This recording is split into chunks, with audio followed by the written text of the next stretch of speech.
I'm Janann Jenkins, Vice President of Donor Relations. I want to thank you all for your wonderful support of the Dr. James Dobson Family Institute. You are the ones that keep us going. I want to also wish you a very happy and blessed new year. Hi, this is Roger Marsh for Family Talk with some exciting news. We've selected 18 of the most popular broadcasts of the past year and present them to you together on 6 audio CDs in the 2019 Family Talk Best of Broadcast collection. Join Dr. Dobson and many incredible guests like Dennis Prager, Rebecca Gregory, and Rabbi Jonathan Kahn in this compelling audio collection. You can get your CD set as our thank you for your gift of any amount in support of our ministry. Join Dr. Dobson in serving families. Call 877-732-6825 or visit drjamesdobson.org. Welcome to Family Talk, the radio ministry of the James Dobson Family Institute. I'm Roger Marsh, thanking you for joining us today for what is going to be a very special radio program. Throughout the entire month of December, we are highlighting the broadcasts that were the most listened to during the past year. So sit back and enjoy this popular program from 2019 right here on this special edition of Dr. James Dobson's Family Talk. Today on Family Talk. Well, greetings, everyone. This is Family Talk. It's a listener-supported ministry of the James Dobson Family Institute. I'm Dr. James Dobson, and I'm so eager for you to hear who we're going to be talking about today. Joining me in the studio is one of the world's foremost authorities on Christian apologetics. And you know him. His name is Ravi Zacharias. He's the founder and chairman of the Ravi Zacharias International Ministries, which began back in 1984. Ravi is a best-selling author of more than 20 books, including Jesus Among Secular Gods, Walking from East to West, The End of Reason, and one that I'm really interested in that's new is called The Logic of God, 52 Christian Essentials for the Heart and Mind. Ravi has traveled over 70 countries sharing the good news of Jesus with millions of people. He has a radio program called Let My People Think. Many of you have heard that. Ravi and his team are into their second year of the Zacharias Institute, which is an apologetics training center in Atlanta. And on top of that, Shirley and I are privileged to call Ravi and his wife, Margie, our friends. Ravi, it's been a long time since we've had to work together. I can't tell you I appreciate you coming to be with us today. Thank you, sir, and my honor, Jim, to see you. Our friendship goes back many, many years now, and Margie sends her kind regards to... And Shirley to you. You and Shirley opened some remarkable doors for me years ago when George W. Bush was president. Mm-hmm. How can I ever forget those days of the prayer breakfast? We had the National Day of Prayer, I should say, and Shirley was so remarkable. You know, nothing happens without people being used by God to open doors for others. And that's exactly what you both did, and I'm honored for that. Well, you were the primary speaker, the keynote speaker at the National Day of Prayer that year. And Shirley drove you pretty hard. She asked you to write a little book for her and other things. Right. And you got up and said, it's actually on video, you said, Shirley Dobson has a wonderful plan for my life, and she's letting me know about it. And she sends her warmest regards to you today. Thank you. I remember that, and that book is still very much in print. It was a condensation of the main talk. But, you know, that's far-sighted thinking. We've got to multiply the tracks on what we say things. And so that was just Shirley's far-sighted vision. I'm grateful for that. She was chairman of the National Day of Prayer for 25 years, and the Lord really used her. Ravi, you are running 100 miles an hour. You don't slow down at all. I travel only when I have to. You're all over the place. You just went to 5 countries and had an incredible event in India. Tell us about it. Yes, that's the hazard of my trade, Jim. Sometimes I wonder, but itinerant work is precisely what we do. There's not too many with the kind of schedule that our speakers have, and I'm now part of the team of 93 apologists on our team based in 15 countries. 93? Yes, sir. Our budget tells us that. And there's some wonderful voices, and if you were to hear some of the younger ones, the best is yet to come. So I'm thrilled to be one of the speakers. You're right, and India, of course, is my homeland. Every time I go back, there's a nostalgia. There's a sense of deep emotion when I set foot on Indian soil. I was born in the south, raised in the north, so I speak both Tamil and Hindi, much more fluent in Hindi and a little less so in Tamil. But my dad was from Kerala, the deep south, which is a completely different language called Malayalam. And to go to Kerala and speak in the city of Trivandrum to a packed audience that night, and every professing Christian could only come in if they also brought an unbeliever with them. How many were there? Over 2,000. I think there's something like that. But they were everywhere. You couldn't even move, and after you finished, you're just crowded out with people. And prior to that, I was in Calcutta, now called Kolkata. But to see sadhus, what we call them, the so-called holy men in their saffron robes, sitting close up to the front, and to see a large number of what India now boasts, atheists and skeptics, to have them in the audience, and the repercussions are still going on. So it was wonderful to see. You got to be careful in India now. I cannot publicly give an invitation. We are cautioned about that. All kinds of manipulations go on if you do that, and people attribute wrong motives and so on. So we just present the gospel. And to know that people come up to the front and ask you to pray for them. Are they hungry? Absolutely. I think the youth all over the world are hungry. They may come through in some places, Europe particularly, as rather hostile. But when you take away that exterior hostility, either something has happened in their lives or something that put them in that direction. But, we try to tell people in our team that you're not answering a question, you're answering a questioner. And in the process of that answer, you've got to gradually put your arm around them. There's no point winning the argument and losing the questioner. Yeah. We have to gently disarm the individual, and whatever else happens at the end of it, they will look you in the eye and say, thank you for being respectful. Thank you for understanding where I'm coming from. So was there opposition to you being there, as there is here? When you come in the name of Christ, you're likely to be picketed if you express what you really believe. Not like here. America is not the America into which I entered in the mid-'60s. We need more security on the university campus in the United States right now than any other nation on earth. How sad is that? It really is, and especially in some of the Ivy League schools, the amazing thing is we do all kinds of things with this supposed freedom of speech. But if people disagree with you, then we don't like them to have the freedom of speech. But you know what? We build relationships. We establish contact even with the administration and so on.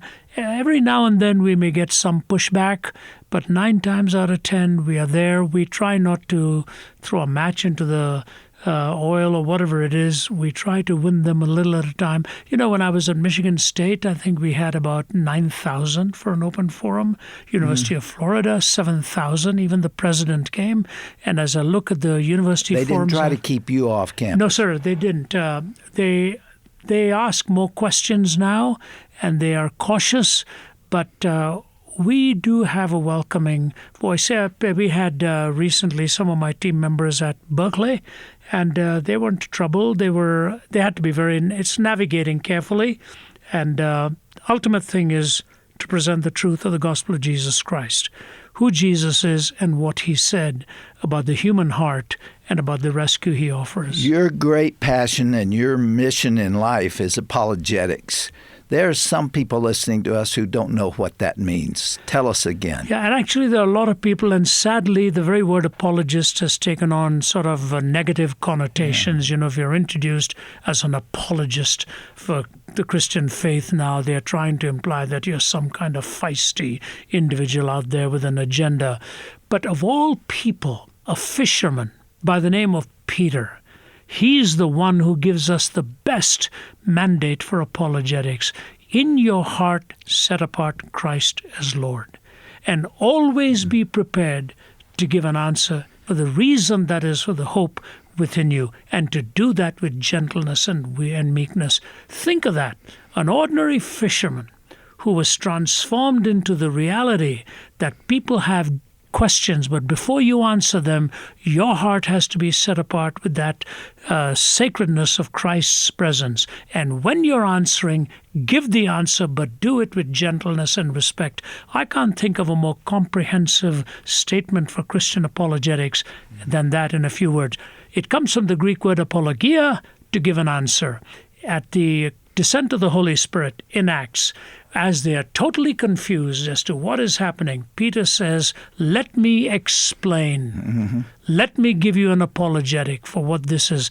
This is that which was spoken of by the prophet Joel. So it clarifies truth claims and gives answers to the questions. So it explains who Jesus is and what the gospel is all about, and really an understanding of the Christian message. That's right. And understanding the listener too, Jim. I think that's very important. When Jesus spoke to the woman at the well, it was apologetics at work. How he gently disarmed her, one layer at a time. And while she was asking all these other distracting questions, you know what her real question was? She had come through 5 broken relationships. And he looked at her and told her, I know who you are. And so he made her the first apologist to the Samaritan people. So she runs back and says, come and see this one who knew everything about me. So apologetics is listening to the heart cry of the individual, even though it may come in the garb of rational objections. If you talk to a person about the problem of evil, all right, they'll like to think it's a real intellectual problem. And then you say to them, what do you mean by that? Well, I had an aunt 20 years ago who I saw suffer. So they quickly move to the anecdote. Yeah. They quickly move to the story. So it's the stories that shape us, and then we build our arguments. So we come both with argument and story, and finally with application. That's what good apologetic must do. Present the argument, open the window with the story, apply it around the kitchen table. A good apologist will do that. You use the word intellectual almost as a negative, but people throw at you. And yet you have debated on university campuses at a very high level, opposing professors, PhDs, MDs, people with a great deal of training who believe nothing. They're agnostic, or they have no understanding of the Christian faith. You take them on right there in front of students, don't you? Do you still do that? We do. Many of my colleagues do the debates. I used to do it in the early days. I remember doing them in India. I remember doing them at Emory in Atlanta and then in other places. I prefer an open forum because I'll tell you what, Jim, debates can become a mechanism of manipulation. Mm-hmm. If one person has read one more book than you, he can manipulate the whole conversation into distracting from the real issues. Yeah. But if you put a questioner on the floor, they ask you their genuine and real questions. Now, I realize they don't have the comeback and so on, but in their minds they do if you have not answered the question properly. So if you were on a university campus, a rather liberal campus today, and you are identified as a speaker for an occasion there, you speak a little bit and then open it to questions from the students. Absolutely. And in fact, if you were to ask my colleagues, I don't know what that says about my speaking, but more of them wish I would speak less and do Q&A more. And you know why? I think one of the failures of the church, and we're all part of the church, but one of the failures of the church, going back through the 40, 50 years of my own Christian journey, we have not given the opportunity for the young to ask their hard questions. We give a talk, we give a message, and the young walk away from there, and they're just filled with all kinds of questions on what is said. So an open forum is what we do on every campus we go to. But there are 3 levels at which it happens, Jim. We give the talk, Then we do the Q&A for about 45 minutes to an hour, however long it takes. And then we come down from the platform and engage them one-on-one with their questions. Because if a question's not been completely answered, then the person has a right to come to you and say, you know what, you said such and such, but I don't know if I buy into that. And so I say, okay, come back at me. What do you have to say? And the greatest changes take place in those moments once we have descended from the platform. What a ministry. It's unbelievable. It's tense. I don't know how my colleagues feel, but I'm always very tense before I begin. You spend more time in praying and thinking of the questions than you actually do with your talk, because the talk follows a normal pattern. You have a handful of them to open it up, but the questions are spontaneous. Does the issue of suffering and pain immediately come up as the response? It is, and it is to all of us, And yet I think of what Malcolm Muggeridge said, that in his life, while he was in his late 70s, he said, I have learned more that I have from suffering than I ever did from a life of pleasure. Suffering has brought me closer to God than my success ever did. But here's the question. How could a loving God allow this to happen to my family? Well, I think we move from analogy to argument. If you took your grandchild or whatever, age 2 or 3, to a doctor and watched while they jabbed him or her with a big needle and they scream, and the little one looks at you and says, what on earth have you just done to me? And not only have you just done this to me, you've paid him to do this to me. What is going on? And then 20 years go by and there's some kind of a plague going around, and that little one has been spared because of what you did. Suffering is a vital part of life, and the reason it's a vital part of life is because God has given us the privilege of the greatest ethic in the world, which is love. And where there is love, there's always the possibility of pain. And that pain is an inextricable part of freedom and love. And so God doesn't just rescue us in spite of our pain, He rescues us through it. The greatest obstacle standing between us and God is we think we are infinite and He is finite. We think we have all the answers and God doesn't. And when you come to the finitude and pain, you realize how much you are dependent on somebody else. So pain is a vital part of a mix where love is the supreme ethic. And we are the only ones who have a Savior who, through suffering, has provided for us our salvation. And thank God for it. Yep. Without that, there are no answers. You have this new book, The Logic of God, 52 Christian Essentials for the Heart and Mind. Tell us about it. Yes, it's one of the most unusual books that I've done out of the various volumes. And your works, I still go back, Jim, to the early days when you're turn your heart toward home and so on. I still remember the church I was sitting in watching it, and what a journey it's been. And you've left a legacy with those books. Long after we're all gone, people will be reading those books. Whose books am I reading? People who've long gone. You're reading Spurgeon, you're reading Wesley, you're reading Muggeridge, you're reading Chesterton. People ask me how I've changed through the years. I say, I hate to admit it, but not at all. I haven't changed. No. I believe what I believed then, and I believe it the way I believed it then, and I will till the day I die. Because it was the truth. It was and you the don't truth. compromise. So in this book, what I did, when I do my devotions, I've had different journeys for my devotional life every year. It used to be go through the Bible every year. It used to be go through the great chapters. It used to go through the great books of salvation or Pauline epistles or whatever. But I found there was too much material to process every day. I'm the kind of reflective person. I don't like to just take a verse and memorize it and tomorrow it's on to a next verse. I like to chew on the substance, think about it, go through for a few days. So I felt it'll be great to have a devotional pattern of one devotional a week, every Monday. I'd originally called the book Thank God It's Monday, but the publishers didn't like it, so I called it The Logic of God.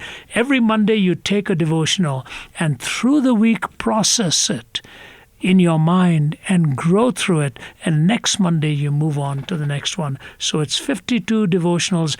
Several have written and said something, you know what, we just read it through in 2 or 3 days. So that's what this is, to stir the mind with the way God's thoughts are sent to us. The Bible tells us his thoughts are not our thoughts. And if you have the paradigm on how God thinks on these issues, that paradigm shift takes place in our own mind, whether it's a problem of pain. We talk so much about the problem of pain. What's really got us into a mess is we've never thought of the problem of pleasure.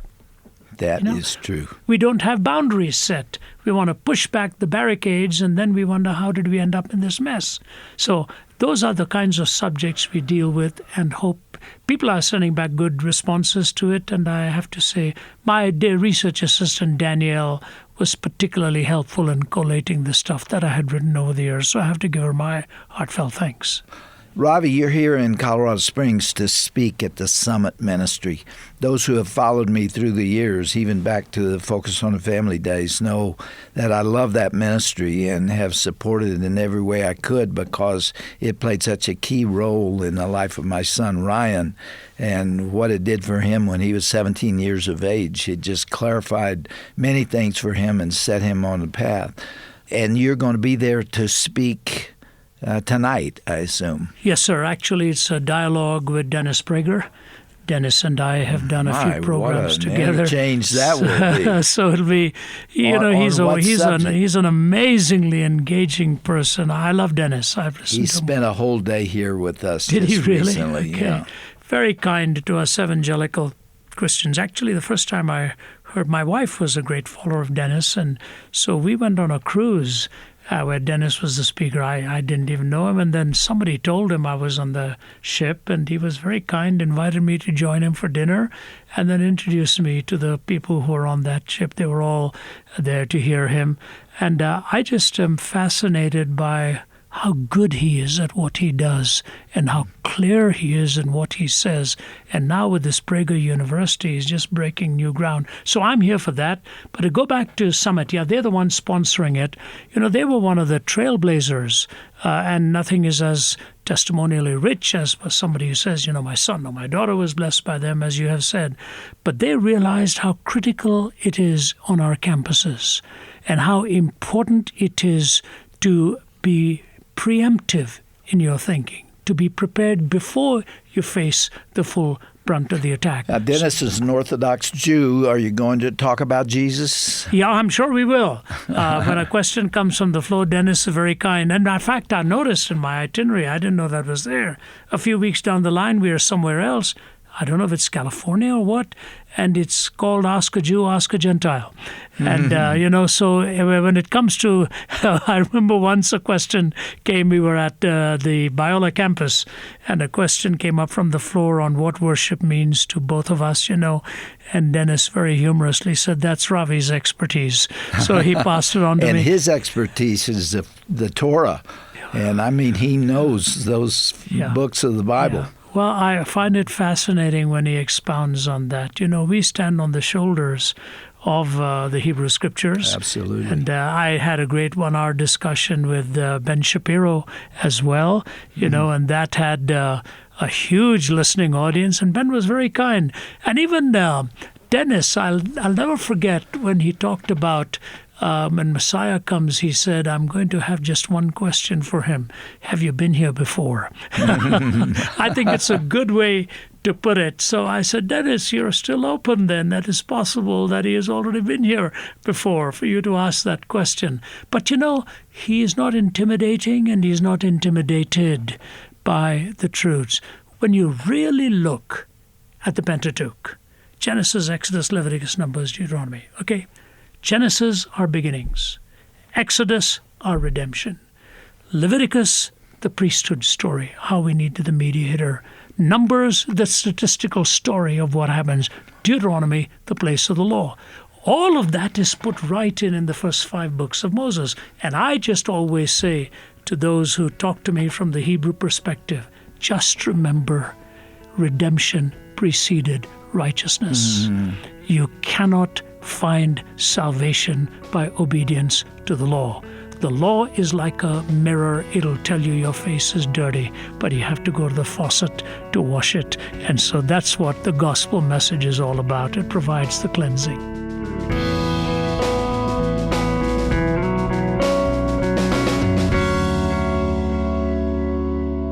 Well, this is Roger Marsh, and I hate to interrupt this broadcast, but unfortunately we've run out of time for today. You've been listening to the first part of Dr. Dobson's recent conversation with Ravi Zacharias. You can learn more about his ministry and his newest book called The Logic of God when you visit our broadcast page at drjamesdobson.org. Simply go to drjamesdobson.org and then click onto today's broadcast page and you'll find that information. Well, that's all the time we have for today. Be sure to join us again tomorrow for the conclusion of Dr. Dobson's fascinating conversation with Ravi Zacharias. Listen in for that discussion next time right here on Dr. James Dobson's Family Talk. This has been a presentation of the Dr. James Dobson Family Institute. This is James Dobson again. Before we go, I'd like to remind you that Family Talk is a listener-supported program. If you've enjoyed this broadcast, we'd appreciate your helping to keep us on the air.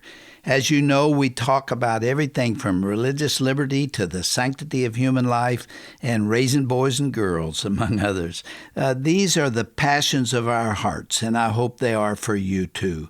Thank you so much for listening and for being part of this ministry. For more information, go to drjamesdobson.org.